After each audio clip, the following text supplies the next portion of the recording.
Bonjour. Aujourd'hui, on plonge dans des extraits d'Invisible, le roman d'Eloy Moreno. Oui, on suit un jeune garçon à l'hôpital après un accident, comme il dit. Voilà. Et il est pas bien, il a des crises de panique, des acouphènes. Mhm. Et il croit qu'il a perdu ses super-pouvoirs, surtout celui d'être invisible. Alors, notre mission, si on peut dire, c'est d'explorer un peu son expérience. Oui, voir ce que ça nous dit sur le harcèlement scolaire, l'isolement. Et l'invisibilité, cette métaphore. Et puis comment les autres le voient ou ne le voient pas. Exactement. Et ce qui frappe tout de suite, c'est comment il gère son traumatisme. Ces fameux super-pouvoirs. C'est ça, l'invisibilité, respirer sous l'eau, courir super vite. C'est pas juste des délires. Non. Les textes suggèrent que c'est plus profond. Tout à fait. Ce sont des mécanismes de défense psychologique, en fait, Très puissant. construits pour tenir face au harcèlement. Exactement. Un harcèlement vraiment féroce. L'invisibilité pour échapper au coup, peut-être. Et respirer sous l'eau, ça fait penser à cette scène horrible dans les toilettes, Oui, probablement lié.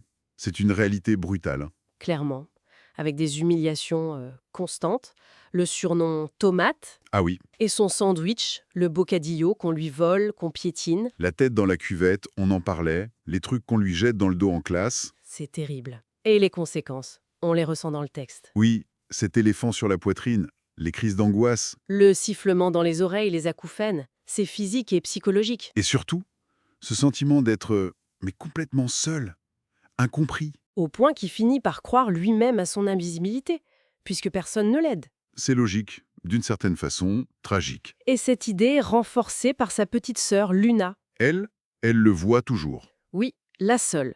C'est une métaphore forte de cet isolement. Sa souffrance le rend transparent pour presque tout le monde. Sauf pour elle. Comme si le monde adulte était aveugle. Un peu ça, oui. Alors parlons des autres personnages. Le harceleur, M. Le garçon 9 doigts et demi. Les extraits le montrent agressif, dominant. Oui, mais est-ce que c'est tout? Le texte suggère une certaine complexité. Des failles derrière la façade. Voilà. Sans excuser quoi que ce soit, bien sûr. Mais on devine un passé peut-être douloureux, un complexe. Qui pourrait expliquer en partie son comportement. Et à côté, il y a l'ami, Zaro, Celui avec la cicatrice. Lui, il n'agit pas. Par peur. le témoin silencieux classique, malheureusement. Et sa passivité, elle contribue à l'invisibilité du garçon. On sent sa culpabilité à C'est l'hôpital. palpable, oui. Et puis il y a Kiri, la fille au sans bracelet. Pour qui le garçon a un faible, oui. Elle, ses sentiments sont conflictuels. Elle est en colère, mais on la sent aussi impuissante.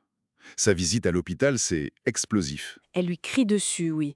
C'est sans doute un mélange de choses. De la frustration, De l'inquiétude mal exprimée, probablement. contre la situation, contre elle-même peut-être. Ces personnages autour sont cruciaux pour comprendre tout ça. Et les adultes dans tout ça. Ils semblent dépassés. Souvent, oui.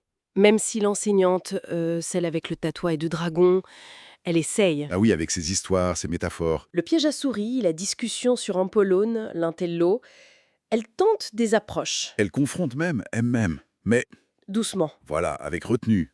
On sent les limites de son action face à cette violence. Son passé à elle joue peut-être un rôle, hein. Les cicatrices, le dragon. C'est suggéré, oui, ça explique sans doute sa prudence. Quant aux parents, Leur amour est là, mais ils n'ont pas vu. pas avant l'accident. C'est tragique. La mère qui lui tient la main la nuit, comme pour le retenir. C'est plein de culpabilité. Et le père semble maladroit un peu, perdu. Oui. Même la psychologue, elle a du mal. Le garçon n'arrive pas à raconter simplement les faits. Il oscille entre ses pouvoirs et la réalité du harcèlement. C'est dur d'exprimer ça. La peur de ne pas être cru aussi. Tout nous ramène à cette invisibilité finalement. Oui, comment la souffrance peut rendre quelqu'un transparent, même pour ses proches. Une invisibilité qu'il subit, mais peut-être aussi qu'il recherche un peu, hein, pour se protéger. C'est le paradoxe. Conséquence du harcèlement, mais aussi stratégie de survie, involontaire ou pas, Et au final, cette exploration nous laisse avec une question un peu dérangeante. sur qui sont les vrais monstres. Et seulement ceux qui agissent, aussi ceux qui, par peur, par indifférence, ne voient rien. Ceux qui construisent les murs de cette invisibilité. C'est ça la question qui reste. Où est-ce qu'elle se cache, cette invisibilité? Dans nos vies à nous?